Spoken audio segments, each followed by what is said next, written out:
It's time again for Talking Trade, sponsored by MMAC's World Trade Association and Michael Best Strategies.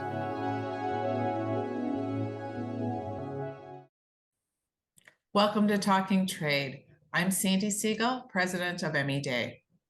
And I'm Ken Wasylik, Managing Director of EM Wasylik & Associates, an international business development company. We're very pleased to have today Alan Gogboshian, who is His Majesty's British Consul General in Chicago. The British Consulate in Chicago leads the UK engagement with 14 Midwestern US states, including Wisconsin, Illinois, Minnesota, and various others. And so, Consul General Alan, thank you for joining us and welcome to Talking Trade. Thanks very much, Ken. Thank you, Sandi. I'm delighted to join you and your audience. Well, it's great to have you. So let's just start off with an overview. The UK's presence in the United States has been here from the very beginning for hundreds of years, and the activity here in the Midwest is very active. Can you just give us an overview of the US UK relations and commercial business activity from your vantage point as Consul General? Absolutely. I mean, the US and the UK are the closest of allies. It's a partnership that is as deep and strong and dynamic as ever. And that very much is the case when it comes to the commercial relationship, the economic relationship. So just last year, bilateral trade between the US and the UK was valued at £315 billion. And that was an increase of 16% on the year before. And then when it comes to investment, we've got more than £1 trillion invested in each other's economies. So the economic relationship is thriving.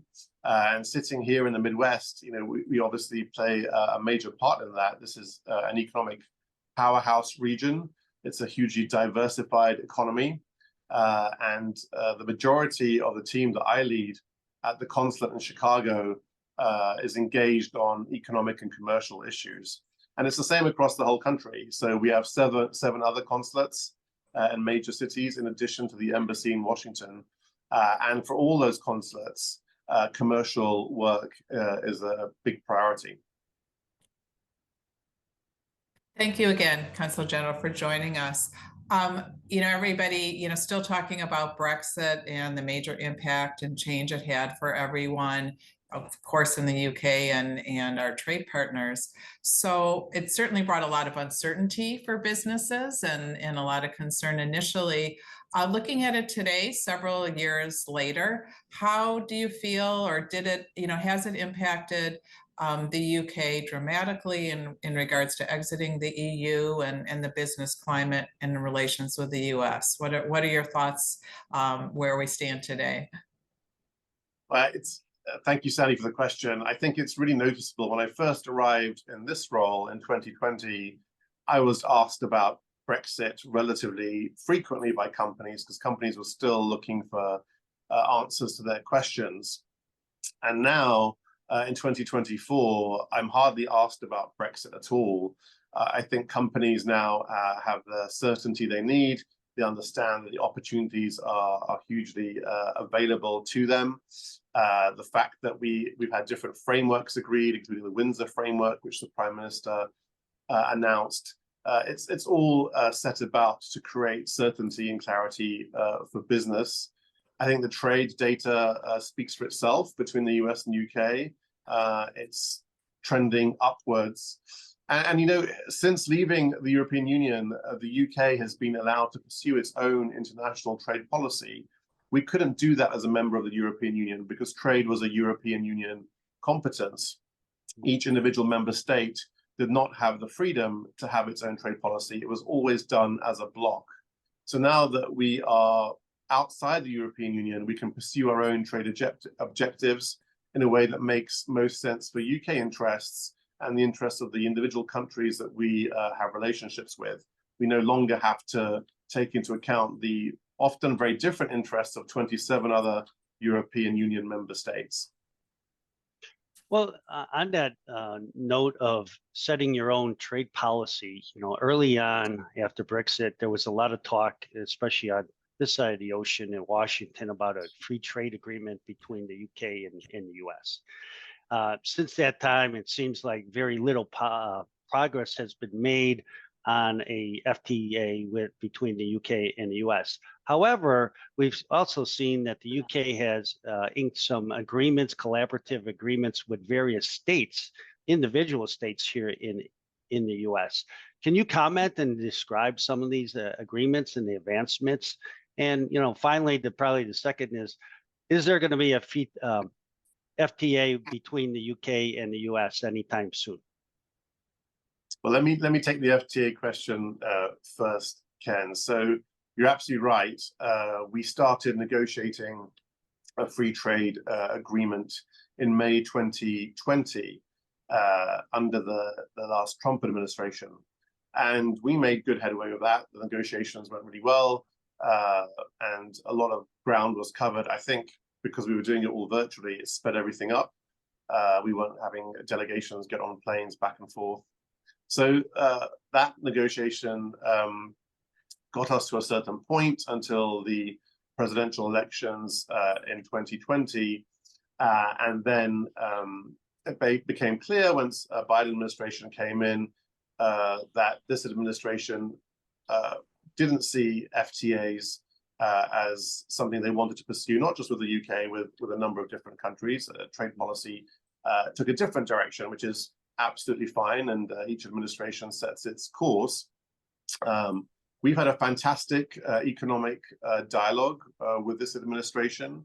It just looks different to an FTA conversation. In the future, if an FTA were to come back on the table, then we'd certainly be interested in pursuing that. But in the meantime, there's so much opportunity for us to pursue at state level. And to your point, we have been doing that. We've pursued different instruments for deepening economic ties with individual states. And that looks different in every state. So with some states where it made most sense, we've had a memorandum of understanding to reduce market access barriers, to pursue economic opportunities in specific sectors. In other places, we've pursued mutual recognition of professional qualifications. That's something that's really been successful, particularly in the architecture field. And Wisconsin is one of the states that has signed up to the agreement we've put in place to make it so much easier for architects to register and work in the UK and in the US, including in the state of Wisconsin. We're hoping that the same will come through, particularly in Wisconsin for engineers. So there's different things we can pursue at state level. We can't do everything, of course, when it comes to trade at state level. A lot is reserved at federal level. But wherever there are doors we can knock on and push open at state level, we want to do that, and we've been pursuing that. And it's been a big success. Yeah. Well, and as you said earlier, the numbers speak for themselves, right? And there has been some great success in our trade relations. You also, commented on our long and close historical ties between our two countries. With that in mind, and upcoming elections, both in the U.S. and UK, let's look at our crystal ball. What are your thoughts on, how will that impact, some of our trade relations? Will it? And, what would you anticipate with, looking forward? I think, like the rest of the world, we're all watching closely to see how this election year plays out. We also will have an election at some point in the UK this year too. So it's a double election year, which is quite unusual. But one thing I can say is that this relationship has been tried and tested for generations. And one thing that I can say is, regardless of the administration we have, whether that's Democratic or Republican, the relationship and the partnership and the alliance continues to flourish, continues to deepen in all areas, including trade and commercial activity. So no matter which administration we have come January next year, I know that the UK will continue to stand shoulder to shoulder with the US. and absolutely the economic relationship, I strongly believe will continue to flourish and deepen, no matter who's president and no matter what kind of government we have in the UK. Well, I would agree. And I think in particular with our strong defense and security cooperation and all the, the conflict and the, issues going on geopolitically, that, just another bond that is help maintaining that relationship that we have. Absolutely. I mean, just on all the major geopolitical issues right now, which are dominating the headlines and the news, we're working extremely closely with the US as much as ever. And again, those institutional frameworks for our cooperation run extremely deep. That won't be changing. Well, very good. Yes. Consul General, thank you for joining us on Talking Trade today and sharing some great news in terms of trade and some of the relationships for businesses here in the Midwest. And, we'll all stay tuned on developing political issues and administration. Thank you both. It's been a pleasure. Okay. Thanks, Alan. You've been listening to Talking Trade, sponsored by MMAC's World Trade Association and Michael Best Strategies.